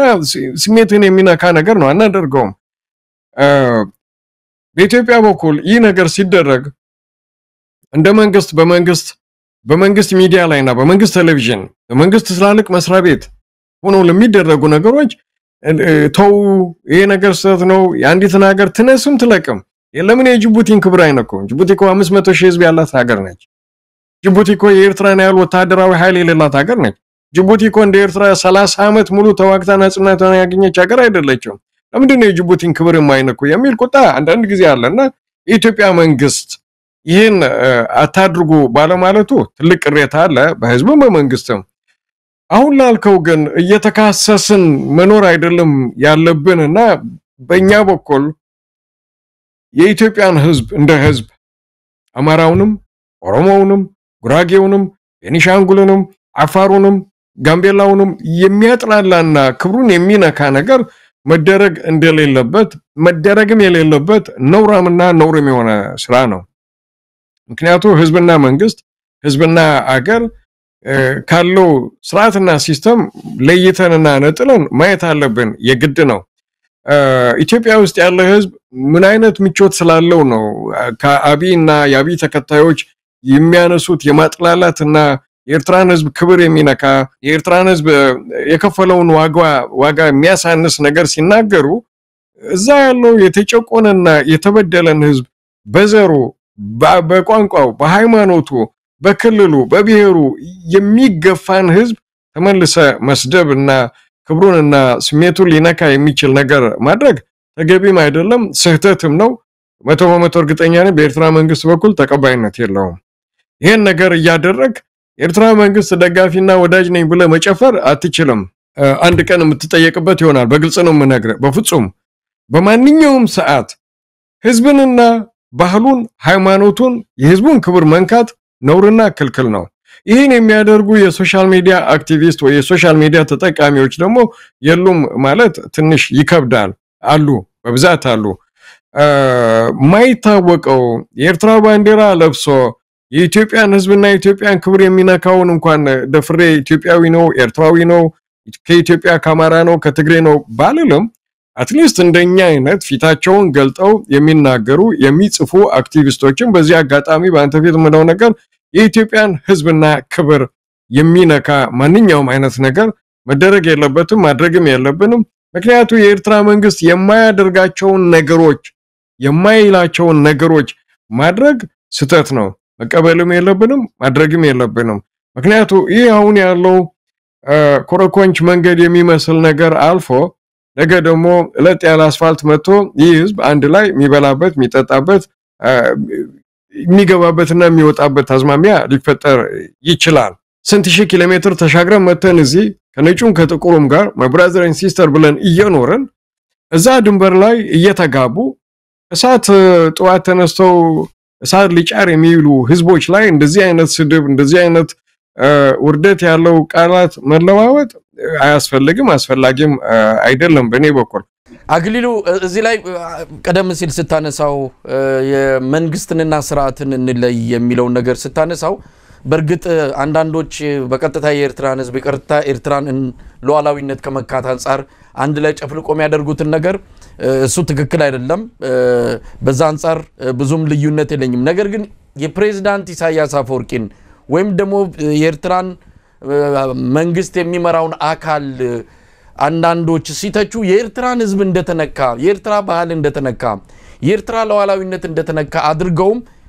በተለይ በእናንተ አካባቢ የማየቱም ነገር አለ እንደዚህ አይነቱስ ነገር መለየት የሚቻልበት ሁኔታ በእናንተ ዘንድ አለ ወይ ፕሬዝዳንት ኢሳያስንና ያንን ስርዓት ሲነካ ኤርትራ እንደተነካች አጠቃላይ ሀገሪቱ ላይ ከፍተኛ የሆነ የክብር መንካት ተደርጓል ብለው የሚቆጡ ኤርትራውያኖችን እናያለን ይሄንንስ እንዴት ታሳየዋለህ ትክክል ነው ማለት አለ የለም ማለት አልፈልግም ያ የሚመነጨው ደግሞ አብዛኛው ህዝብ ለፕሬዝዳንት ኢሳያስ አፈወርቂ ካለው ክብርና ፍቅር አንፃር ነው ምክንያቱም ፕሬዝዳንት ኢሳያስ አፈወርቂ ስለሱ ጠለቅ ብዬ ብዙ ነገር መናገር ባልችልም ዶክተር አብይ በፓርላማ እንደገለጸው በጣም ዝቅ ብሎ የሚኖር ሰላም ፈላጊ ህዝብ ወዳድ ነው ሶ ያ ነገር ሲነሳ የፕሬዝዳንቱ ክብር ሲነካ ኦፍ ኮርስ ብዙ ሰው ይቆጣል እንደኔ እንደግሌ ከጠየቀኝ ግን መንግስት መተቸት አለበት ላለው ስትተቸው ደግሞ በውሸትና ዝም ብሎ ጥላቻ ሳይሆን ጭብጥና ኤቪደንስ ባለው ነገር መተቸትና